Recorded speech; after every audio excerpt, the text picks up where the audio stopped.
I think given a choice at the start of the window, Eze would have picked Arsenal. He was an Arsenal fan as a kid. I think Tottenham will be kicking themselves for not getting the deal done. The priority now for Arsenal is on getting players off the books. But it does feel like a real kick in the teeth for Spurs and for Thomas Frank, who's had a frustrating summer so far. I think in terms of squad depth, they probably look the stronger of all those title contenders. The reaction from Spurs fans has been one of embarrassment, frustration, fury at Daniel Levy and the hierarchy for not being able to get this one over the line. He's not the first player that Tottenham have missed out on.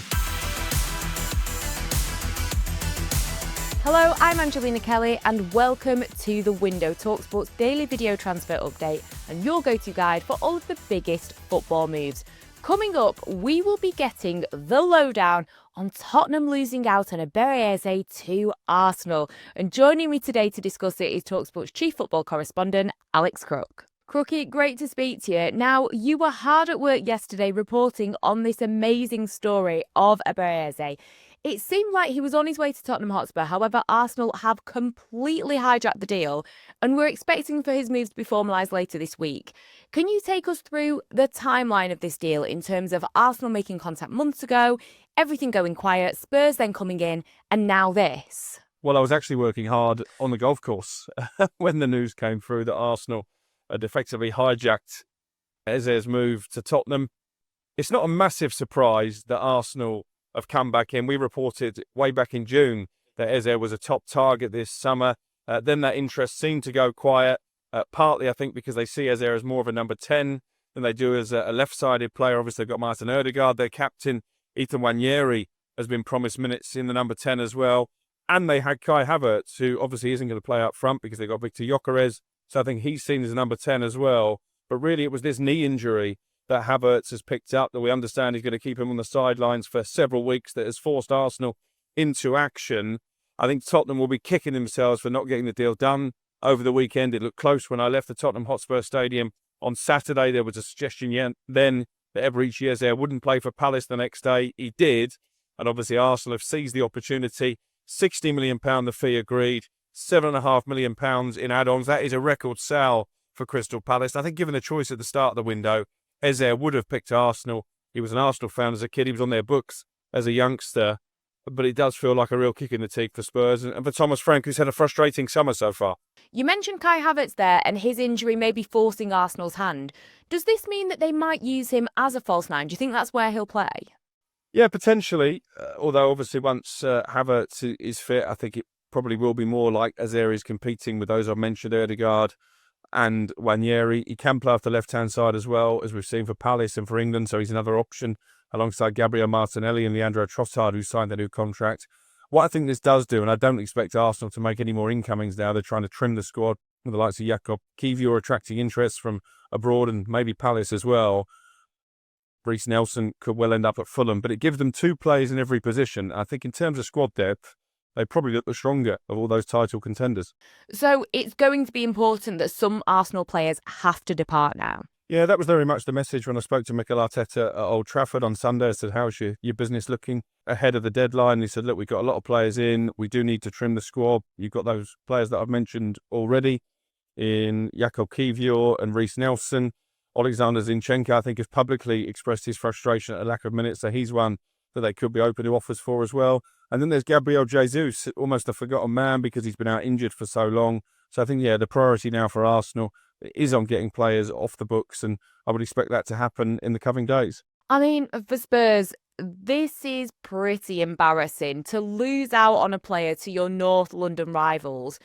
Do they have any backup options? Will they try and go in for anyone else?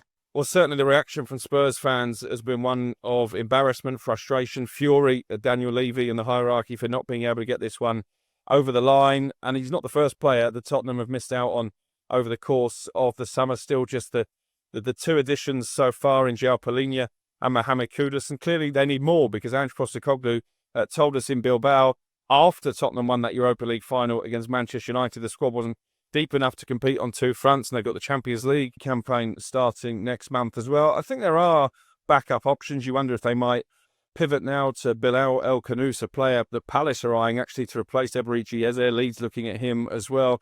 And I know they've got long-term interest in Tyler Dibbling at Southampton, but Saints want £50 million for him. I'd be surprised if Spurs were willing to pay that. But clearly, the number 10 position is quite a key one as far as Tottenham are concerned. They've lost James Maddison to a serious knee injury, and they missed out on Morgan Gibbs-White, of course. Now, Tottenham also considered a deal whereby Richarlison would go to Crystal Palace to allow them to potentially also move Wissa from Brentford. Is that link of Richarlison to Palace over now? What will he be making of this? Especially, you and I were at the game at the weekend at the Tottenham Hotspur Stadium. He scored 2 great goals for them last weekend. So, what will be going through his mind? Yeah, I found the timing of that one quite strange, really, because Thomas Frank was glowing in his praise of Richarlison after the game. So was Brennan Johnson when I spoke to him. And Richarlison looks like the perfect player for the system that Frank wants to play. I think personally, Richarlison would be reluctant to drop down to Crystal Palace. He wants to be playing Champions League football. He wants to be the main man at Tottenham in a World Cup year. So I don't necessarily think this one will get off the ground. But Tottenham didn't shoot it down. So clearly there was some substance to reports. It's interesting to see them linked again with Yoane Wissa as well. I think it's going to be very difficult for him to get his move to Newcastle. Brentford digging their heels in there. You wonder if they might be more receptive when it comes to Tottenham and a potential reunion with his old manager. And you and I spoke earlier in the week about Mark Gahey and his future. Do you think it's more likely now that he will stay put at Palace and maybe Adam Wharton as well? Certainly Adam Wharton, I think, will stay. Manchester United are admirers of him, but I think he'd take a huge offer for that deal to happen now. I was always told that it would be one of Mark Gahey or Eberechi Eze would be allowed to leave in this window. I think ideally Palace would have preferred to sell Gahey because he's in the last year of his contract and they risk losing him on a free transfer. I wouldn't completely rule out his departure because I think Liverpool is still lurking in the background, but certainly from a financial perspective, once they've got this 60-odd million for Eberechi Eze, they're not under the same pressure to sell Gahey as maybe they would be if Eze was still there. And finally, how do you expect Crystal Palace to spend this money that they're going to get for Eze? As I say, Bilal El Khanous is a target. Solis, another midfielder that they're looking at as well. So I do think it could be a busy end to the window for Palace, who've been one of a number of teams who've stood still really so far, not been able to bring in players on the back of their FA Cup success. I think the issue with Europe and which competition they will be playing in has hampered their recruitment efforts. But I know that Oliver Glasner will want this money to be reinvested.